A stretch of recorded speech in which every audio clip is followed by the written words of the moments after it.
Welcome dear rockets, कैसे हैं आप सभी। आज हम और आप देखने जा रहे हैं मॉन्स्टर सीरीज का पार्ट 5। अगर आपने पिछले 4 पार्ट्स को नहीं देखा है तो डिस्क्रिप्शन में लिंक्स हैं, उनको जाकर फिर से देखिए पार्ट 5 को, तभी स्टोरी आपको अच्छे से समझ में आएगी। पिछले पार्ट के एंड में हमने देखा कि जब जज ने जेजे से प्रूफ मांगा तो किसी तरह उसे चुप्पी साधनी पड़ी क्योंकि उसके पास प्रूफ नहीं था। और एंड वक्त पर वहां ली आया और उसे तब पता चला कि वो गद्दार रॉबिन जिसने डोडो ग्रुप की रिपोर्ट को उनके कॉम्पिटिटर को बेचा था वो पकड़ा गया। तो उसको देखकर चार्ल्स की हालत खराब हो गई थी। इस पार्ट की शुरुआत में दिखाते हैं कि कोर्ट में ली बताता है यही आपको सच बताएगा। रॉबिन के स्टेटमेंट के आधार पर जेजे को भी अपना प्रूफ मिल जाता है क्योंकि रॉबिन के मोबाइल पर चार्ल्स के कॉल करने का प्रूफ होता है। लेकिन अब कहा चार्ल्स कहता है कि अरे ये आप कैसे कह सकते हैं, मैंने उससे किसी और केस के सिलसिले में कॉल किया होगा। लेकिन दोस्तों जेजे जज को रॉबिन का मैसेज दिखाता है जो उसने चार्ल्स को भेजा था कि डोडो ग्रुप के लोग मेरे बारे में पूछताछ शुरू कर चुके हैं, लगता है मैं फंसने वाला हूँ। और चार्ल्स ने रिप्लाई किया होता है कि तुम किसी तरह यहाँ से दूर निकल जाओ, जब सुनवाई पूरी हो जाएगी और इस केस का फैसला हो जाएगा तब हम मिलेंगे। बस दोस्तों ये एक बहुत ही स्ट्रॉन्ग एविडेंस साबित हो जाता है। लेकिन रॉबिन कहता है मैंने वो मैसेज भेजा ही नहीं था, जरूर किसी और ने मेरे फोन से भेजा होगा। और उसकी बात पर कहाँ कोई विश्वास करने वाला था। जज भी फैसला सुना देते हैं कि इससे बिल्कुल साफ होता है कि डोडो ग्रुप ने चार्ल्स के क्लाइंट का पेटेंट नहीं चुराया है और इसीलिए हम ये केस डिसमिस कर रहे हैं। आखिर दोस्तों ली की टीम की मेहनत से डोडो ग्रुप ये केस जीत गई और सभी बड़े खुश होते हैं। लेकिन चार्ल्स बड़े गुस्से में बाहर जाता है। अब गार्ड्स रॉबिन को बाहर लाते हैं तो चार्ल्स उसको डांटता है कि तुम पर भरोसा करके मैंने सबसे बड़ी गलती कर दी। रॉबिन कहता है लेकिन पर सच में मैंने वो मैसेज भेजा ही नहीं था। यहाँ दोस्तों जेजे ली को शाबाशी देता है कि अगर तुम ना होते तो हम ये केस जीत ही नहीं पाते। वैसे रॉबिन तो कह रहा था कि उसने मैसेज नहीं भेजा, तो क्या तुमने उसके फोन से चार्ल्स को मैसेज किया? हाँ, ली स्माइल करके चला जाता है दोस्तों। तो फ्लैशबैक में दिखाते हैं कि ली ने पुलिस स्टेशन से रॉबिन के फोन की कॉल हिस्ट्री ले ली थी। उसने सारे नंबर्स को मैसेज किया था कि डोडो ग्रुप के लोग मेरे बारे में पूछ रहे हैं, लगता है मैं फंस जाऊंगा। लेकिन सिर्फ एक ही नंबर से रिप्लाई आया और वो था चार्ल्स का नंबर। ली ने दोस्तों अपनी इस चाल की बदौलत डोडो ग्रुप को ये केस जितवा दिया था। उसकी समझदारी देखकर जेजे भी बड़ा इंप्रेस हो जाता है। इतने में नाथन उसे कॉल करके कहता है कि मैं तुरंत उस ली से मिलना चाहता हूँ, उसे मेरे पास लेकर आओ। जेजे ली को वहाँ लेकर चला जाता है। वो तो ली की बहुत प्रशंसा करने लगता है कि आज कोर्ट में तुमने जो कमाल का काम किया उसके बदले में तुम्हारे लिए जितना करूँ उतना कम है। तुम्हारी वजह से डोडो ग्रुप बड़ी मुसीबत से बच गया है। पर ली को उस पर बहुत गुस्सा आता है क्योंकि इसी के कहने पर जेजे ने ली के पेरेंट्स को खत्म किया था और ली को भी खत्म करने वाला था। लेकिन ली यहाँ पर अपना गुस्सा दिखाता नहीं और मन ही मन सोच लेता है कि तेरे लिए तो मैं बहुत बड़ा गड्ढा खोद रहा हूँ। अब नाथन जेजे को डांटने लगता है कि तुम इतने बड़े लॉयर होकर जो काम नहीं कर पाए वो ली ने कर दिखाया। पर ली कहता है सर जेजे ने हमें बहुत एनकरेज किया है और उनकी मोटिवेशन की वजह से ही हमें सब कुछ कर पाए हैं। ली ऐसा कहेगा ये तो जेजे ने भी एक्सपेक्ट नहीं किया था। वो सोच में पड़ जाता है कि मैंने कब इसको एनकरेज किया भाई। उसे दोस्तों अब ली पर शक होने लग जाता है कि ये मेरी तरफदारी क्यों कर रहा है। वो ली को अकेले में बुलाकर पूछता है कि सच बताओ तुम हो कौन और तुम्हारा मकसद क्या है। मैंने जो तुम्हारे साथ ट्रेनिंग में किया उसके लिए तो तुम्हें मुझसे गुस्सा होना चाहिए। दोस्तों ली भी एक कहानी बुनने लगता है कि जब मैं यंग था तब से मेरी आशा थी कि मैं डोडो ग्रुप के लिए काम करूं, यहीं पर अपना फ्यूचर बनाऊं, खासकर अपनी छत्र छाया में। जेजे को भी उस पर विश्वास हो जाता है और ली को जाने देता है। और अब कॉन्फ्रेंस रूम में इनके फाइनल रिजल्ट्स दिखाए जाते हैं। उसमें ली ऑब्वियसली फर्स्ट रैंक पर होता है और जीना सेकंड रैंक पे। इनके अलावा 6 और लोग सिलेक्ट हुए हैं। इसमें एंड्रयू को मिली होती है 4th रैंक और शेरिल 8th रैंक पर होती है। जेजे कहता है कि 40 कैंडिडेट्स में सिर्फ ये 8 लोग आगे की ट्रेनिंग के लिए निकल जाएंगे और वो ट्रेनिंग चाइना में होगी। यह सुनकर वो बड़े खुश होते हैं कि चलो चाइना जाने का मौका मिलेगा। रोशी ली को देखती है तो ली भी उसको देखता है, लेकिन तब वो उठकर चली जाती है। और अगले सीन में वो ट्रेडमिल पर भाग रही होती है तो उसका वही साथी आकर पूछता है कि सब कुछ कैसा चल रहा है। रोशी कहती है कि मैंने तुम्हें ली के बारे में पता लगाने के लिए कहा था, उसका क्या हुआ? वो भी कह देता है कि तुम्हें उस पर इतना शक क्यों है? रोशी कहती है उसका रंग ढंग मुझे बड़ा अजीब लगता है, मुझे जानना है कि वो असल में है कौन। वो हर काम को एक प्रोफेशनल की तरह करता है और लगता ही नहीं कि ये उसका पहला जॉब है। यहाँ एंड्रयू और जेजे एक बार में मिलते हैं। एंड्रयू बहुत परेशान होता है तो जेजे उसे हिम्मत देता है कि देखिए आने वाले पड़ाव में तुम ही जीतोगे, फिक्र मत करो। एंड्रयू कहता है ली मेरे रास्ते का पत्थर बन गया है, मैं उसे कुचल के रहूंगा। तो अगले सीन में मोजो, उसके असिस्टेंट, ली, जिना, एंड्रयू, रोशी, शेरिल और उनके अलावा 3 और कैंडिडेट्स की ट्रेनिंग के लिए ये सभी चाइना आते हैं। उन्हें एक बहुत बड़े लग्जरी होटल में ले जाया जाता है जहाँ मोजो बताता है कि कल सुबह ट्रेनिंग शुरू होगी, तब तक तुम लोग अपने कमरों में आराम कर लेना।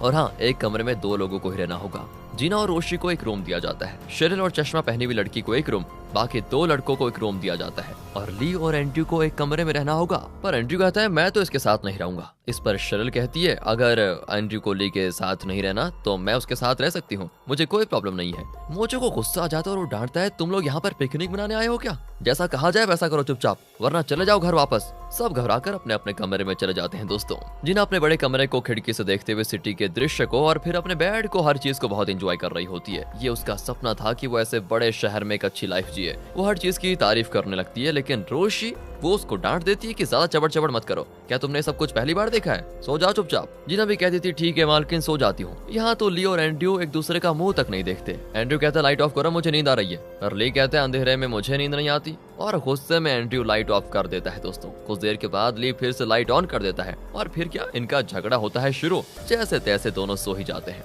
सुबह होती है तो ये सीन होता है। देखिए दोनों चौंक कर उठते हैं। एंड्रयू कहता है छी छी छी छी छी, मैं तुमसे लिपट कर कैसे सो गया।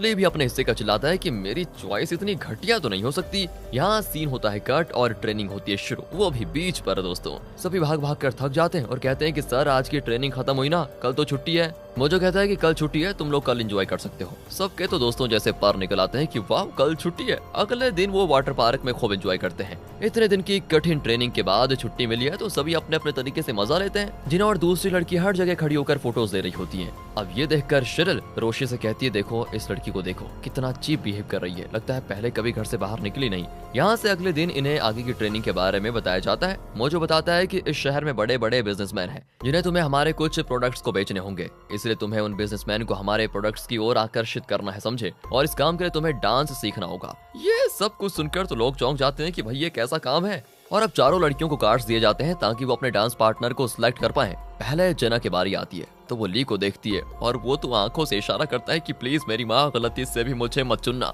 एंड्रयू भी मुंह मोड़ लेता है कि प्लीज मुझे सिलेक्ट मत करना, पर जिना तो ली को ही सिलेक्ट करती है। नेक्स्ट रोशी एंड्रयू को सिलेक्ट करती है। एंड्रयू बड़ा खुश होता है कि ये हुई ना बात। शेरिल और दूसरी लड़की बाकी दो लड़कों को सिलेक्ट कर लेती है। फिर उन्हें डांस सिखाया जाता है। जिना को तो जैसे डांस का डी तक नहीं आता, सब मिलकर उसको सिखाने में लगे होते हैं। यहाँ डोडो ग्रुप को एक कॉल आता है और एक स्टाफ अटेंड करता है। वो चौंक कर कहता है क्या नकली मेडिसिन। और फिर टीवी पर न्यूज आता है कि कोरिया में नकली मेडिसिन की एंट्री की वजह से डोडो ग्रुप की फार्मेसी का बहुत नुकसान हो रहा है और स्टॉक मार्केट में उसकी पोजीशन गिर रही है। डोडो ग्रुप का चेयरमैन मीटिंग बुलाता है और टेंशन में होता है कि कौन इस तरह के नकली मेडिसिन यहाँ बेच रहा है और हमारा नाम खराब कर रहा है। नाथन भी कह देता है कि डोंट वरी पापा, मैं जल्द ही पता लगा लूंगा। चेयरमैन तो गुस्सा करता है कि तुम अगर सच में कुछ उखाड़ पाते तो क्या अब तक पता नहीं लगा पाते तुम उसका। इतने में जे जाकर कहता है मैंने पता लगा लिया है, उसका नाम माइकल है जो इस तरह के नकली मेडिसिन बनाने में एक्सपर्ट है। असल में चाइना की सरकार भी उसे इसी सिलसिले में ढूंढ रही है। चेयरमैन कहता है तो तुम उसका पता लगाओ और उसे तुरंत अरेस्ट करवाओ। वैसे ली की टीम अभी वहीं ट्रेनिंग के लिए गई है ना, वो टीम बहुत ही काबिल है और अगर जरूरत पड़े तो उनकी मदद ले लो। यहाँ पर मोजो उनको बताता है कि डोडो ग्रुप को फिर से तुम्हारी जरूरत है। ये एक नया टास्क होगा जिसमें तुम्हें माइकल नाम के आदमी का पता लगाना है। असल में ये डोडो ग्रुप के मेडिसिन की तरह नकली मेडिसिन बनाकर मार्केट में बेच रहा है। नकली मेडिसिन किसकी कंपनी को हमें पता लगाना है और उसे तुरंत अरेस्ट भी करवाना है। और उसे पकड़ना इतना आसान नहीं है क्योंकि उसके इर्द गिर्द हमेशा गार्ड्स होते हैं और वो बहुत ही काबिल फाइटर भी हैं। तो सर हम उसे पकड़ेंगे कैसे? मोजो बताता है कि इसके दो तरीके हैं। एक तो वो अपनी टाई में एक पिन रखता है। हमने उसी तरह के दो पिन्स बनाए हैं जिसमें कैमरा है। अगर हम किसी तरह इस पिन को उसके टाई में फिक्स कर पाएं तो हम उसके हर मूव को जान पाएंगे और उसके नकली कंपनी का पता भी लगा लेंगे। एक पिन जिना के पास होगा और दूसरा होगा रोशी के पास। तुम दोनों को उसके टाई में इसको फिक्स करने की कोशिश करनी है। अगर वो प्लान फेल हुआ तो हम दूसरा तरीका अपनाएंगे। हर हफ्ते माइकल एक गेम खेलने जाता है। अगर उस गेम में तुमने उसको हरा दिया तो वो तुम्हारे साथ मिंगल होगा और तुम उसके बारे में आराम से फिर जान पाओगे। फिर उसे पुलिस में पकड़वाने में हमें काफी आसानी होगी। लियो और एंड्रयू वो गेम खेलना जानते हैं तो ये टास्क इन दोनों को दिया जाता है। अगले सीन में ये लोग एक पार्टी के लिए होते हैं तैयार जिसमें माइकल भी आने वाला है। इन्हें पार्टी के दौरान माइकल के टाई का पिन निकाल कर वो कैमरे वाला पिन लगाना है। सबने बहुत बढ़िया ड्रेस पहना होता है। सिर्फ जिना फैंसी ड्रेस कंपटीशन की तरह येलो ड्रेस और बाल पिंक रिबन के साथ हाजिर होती है। ली तो उसको डांट कर अकेले में लेकर जाता और कहता है ये है तुम्हारा ड्रेसिंग सेंस? क्या है ये सर पे क्या लगा के रखा हुआ है तुमने? एकदम कार्टून जैसी लग रही हो। कहकर वो उसको उखाड़ फेंक देता है। अरे ऐसे ड्रेस में कोई पार्टी में आता है क्या? कहकर वो उसका स्लीव फाड़ देता है और नीचे गाउन भी फाड़ देता है। जिना चिल्लाती है अरे ये क्या कर रहे हो तुम? वस्त्र हरण करोगे क्या मेरा? अरे मुंह बंद करो और आईने में देखो। कहकर ली उसको आईना दिखाता है। तब जाकर जिना को तसल्ली होती है कि हाँ अब मैं बहुत अच्छी लग रही हूँ। और ये भूतनी की तरह मेकअप क्यों किया है तुमने? थोड़ा कम करो इसको। कहकर वो उसका मेकअप निकालता है तो जिना को थोड़ा अजीब फीलिंग होती है। ये सारा एडजस्टमेंट करके जब जिना बाहर आती है तो सभी दंग रह जाते हैं। एंड्रयू को तो विश्वास ही नहीं होता कि ये अचानक इतनी खूबसूरत कैसे बन गई। तब मोजो उसे समझाता है कि इस पार्टी में डांस भी होगा और माइकल भी तुम्हारे साथ डांस करेगा और तब तुम्हें उसके टाई का पिन बदलना है। यहाँ नेल को दिखाते हैं जो जेजे और अपनी बेटी किमी के साथ बैठकर खाना खा रहा होता है। वो बताता है कि मेरी पार्टी में एक एमएलए हार्ट अटैक की वजह से मर गया। अब उसकी पोजीशन के लिए मुझे एक विश्वसनीय एमएलए की जरूरत है। किमी कहती है इसमें परेशान होने की क्या बात है पापा, मैं उस पोस्ट के लिए खड़ी हो जाऊंगी आराम से। वैसे तो मैं एक प्रोफेसर रह चुकी हूँ और मुझे भी पॉलिटिक्स में इंटरेस्ट है, और अगर मैं एमएलए बन गई तो आपका फायदा ही फायदा होगा। दोस्तों जे को भी ये आइडिया अच्छा लगता है कि अगर मेरी वाइफ पॉलिटिशियन बन गई तो मुझे फायदा ही फायदा होगा। नेल को भी ये बात ठीक लगती है, लेकिन तब उसका चेयरमैन का कॉल आता है कि जल्दी मेरे घर पर आओ। नेल और किमी तुरंत वहाँ पर जाते हैं। किमी चेयरमैन की वाइफ के साथ बात करने लगती है तो नेल चेयरमैन से मिलने जाता है, पर वहाँ चेयरमैन तो अपोजिशन के एक पॉलिटिशियन से बात कर रहा होता है जिसका नाम है पॉल, और ये नेल को अच्छा नहीं लगता। उसके जाने के बाद चेयरमैन नेल को बुलाता है और कहता है तुम्हारा एक एमएलए मर चुका है, वो पोस्ट खाली है, तो तुम पॉल के बेटे को पोस्ट दे दो। कुछ दिन के बाद मेरी बेटी विदेश से वापस आ जाएगी और मैं उसकी शादी पॉल के बेटे से करवाना चाहता हूँ। ये सुनकर नेल तो चौंक जाता है, पर वो चेयरमैन को सीधे मुंह कह देता है कि असल में मैं वो पोजीशन अपनी बेटी को देना चाहता था, लेकिन अगर आप कह रहे हैं तो मुझे मजबूरन वो पोस्ट पॉल के बेटे को देनी पड़ेगी, क्योंकि मैं आपकी बात को टाल नहीं सकता। वैसे आप तो जानती हैं कि मुझे पॉल से कितनी चिढ़ है। ये कहकर वो चला जाता है। उसके जाने के बाद चेयरमैन अकड़कर कहता है कि मुझसे ज्यादा जवान लड़ा रहा है ये, मैंने इसे इस पोजीशन पर पहुंचाया, खैर कम से कम मेरी बात तो मान ही ली इसने। अब चेयरमैन का पीए बाहर आता है और चेयरमैन की वाइफ और किमी के बीच हो रही बातों को सुनने लग जाता है। चेयरमैन की वाइफ बताती है मेरा हस्बैंड का एक लड़की के साथ अफेयर था जो डोडो ग्रुप में काम करती थी, यहाँ तक कि वो लड़की प्रेग्नेंट भी हो गई। मुझे ये बात पता चली तो मैंने उसे कंपनी से निकाल दिया। मेरे हस्बैंड नहीं जानते कि जब मैंने उसे कंपनी से निकाला तो वो प्रेग्नेंट थी, फिर वो अमेरिका चली गई और वहाँ उसका बच्चा पैदा हुआ। मैंने जेजे से कहकर उस औरत को और उसके बच्चे को रास्ते से हटाने को कहा था और जेजे ने मेरे लिए वो काम भी किया था। असल में दोस्तों ये लोग एंड्रयू और उसकी माँ की बात कर रही हैं। ये सुनकर तो किमी शॉक हो जाती है और पूछती है कि अगर चेयरमैन को पता चल जाता है कि वो प्रेग्नेंट थी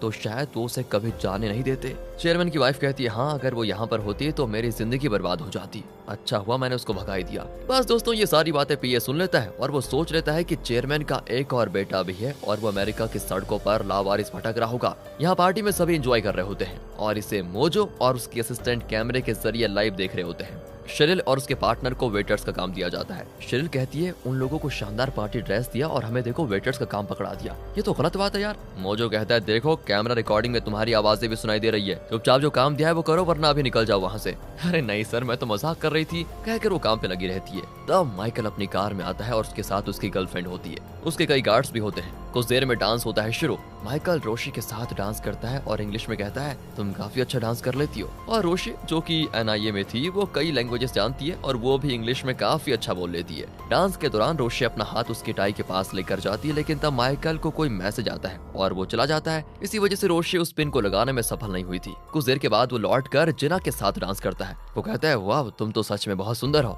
जिना की समझ में नहीं आता कि वो क्या कहे, तो माइकल पूछता है तुम जिसके साथ यहाँ पर आई थी क्या वो तुम्हारा बॉयफ्रेंड है? जिना कहती नहीं सिर्फ फ्रेंड है। अब जिना पूछती तुम्हारे साथ क्या तुम्हारी गर्लफ्रेंड आई है? वो कहता है हाँ वो मेरी गर्लफ्रेंड है, पर अगर तुम चाहो तो मैं उसे छोड़ भी सकता हूँ।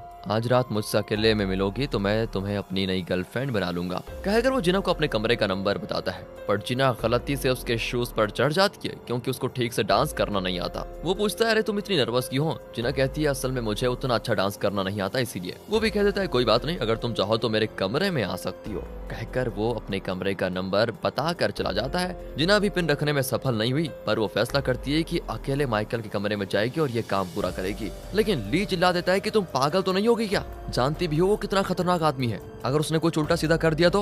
और जिना कहती है देखो मेरे पास कोई दूसरा रास्ता तो है नहीं, मुझे किसी तरह इस ट्रेनिंग में टॉप करके डोडो ग्रुप में नौकरी करनी है, कहकर वो चली जाती है और माइकल के कमरे का बेल भी बजा देती है। दरवाजा खुलता है, जिना को देखकर बड़ा खुश होता है। वो उसे अंदर ले जाकर कोई ड्रिंक देता है। जिना तो उसे झट से मुंह में डालकर ग्लास खाली कर लेती है। माइकल देखता रह जाता है कि ये तो चीयर्स करने के लिए भी रुकी नहीं। तब जिना को लगता है कि ओह ये मैंने क्या कर दिया। वो थोड़ा और ड्रिंक डालकर कहती है अब मैं ठीक से पीऊंगी, कहकर वो धीरे धीरे सिप करके पीने लगती है। दोस्तों माइकल को उसका बिहेवियर थोड़ा अजीब लगता है। फिर वो जिना के पास आने की कोशिश करता है और जिना उससे दूर हट जाती है। यहाँ मोजो टेंशन में होता है कि ये लड़की क्या कर रही है, अगर उसे कुछ हो गया तो कौन जवाबदारी होगा। अब हमें किसी भी तरह वहाँ जाकर जिना को बचाना है, किसी को वेटर बनकर वहाँ पर जाना होगा। ली जाने के लिए तैयार होता है, लेकिन तब एंड्रयू कहता है मैं भी जाऊंगा। दोनों वेटर के ड्रेस में वहाँ जाते हैं। वहाँ माइकल जिना के बहुत करीब आ जाता है और अब सोफे में जिना के खिसकने की जगह नहीं होती। वो कहता है तुम इतनी टेंशन में क्यों हो? जिना कहती मुझे इन चीजों की आदत नहीं है ना इसीलिए। कहते कहते वो माइकल पर ड्रिंक गिरा देती है। माइकल कहता है तुम नहा लो, तुम्हारी नर्वसनेस खत्म हो जाएगी। जिना कहती है पर ड्रिंक तो तुम पर गिरा है ना, तुम नहा कर आ जाओ। ये भी ठीक है, कहकर वो अपनी टाई से पिन निकाल कर नहाने जाता है। इतने में डोरबेल बजती है। जिना टेंशन में हो जाती है कि पिन चेंज करने का अच्छा मौका मिला था, अब कौन ससुर आ गया। वो माइकल से कहती है तुम नहा लो, मैं देखती हूँ दरवाजे पे कौन है। दरवाजे पे ली और एंट्री को देखकर जिना घबरा जाती है कि अब क्या होगा। तब माइकल दरवाजे के पास आने लग जाता है और पूछता है क्यों आए हो तुम लोग। और यहीं पर हो जाता है दोस्तों पार्ट 5 का दी एंड। इंतजार कीजिए पार्ट 6 का, और आगे के पार्ट्स देखना चाहते हैं तो सीरीज की वीडियोस को लाइक एंड ज्यादा से ज्यादा शेयर कीजिए। मिलते हैं अगली वीडियो में, ध्यान रखिएगा अपना and finally thanks for watching.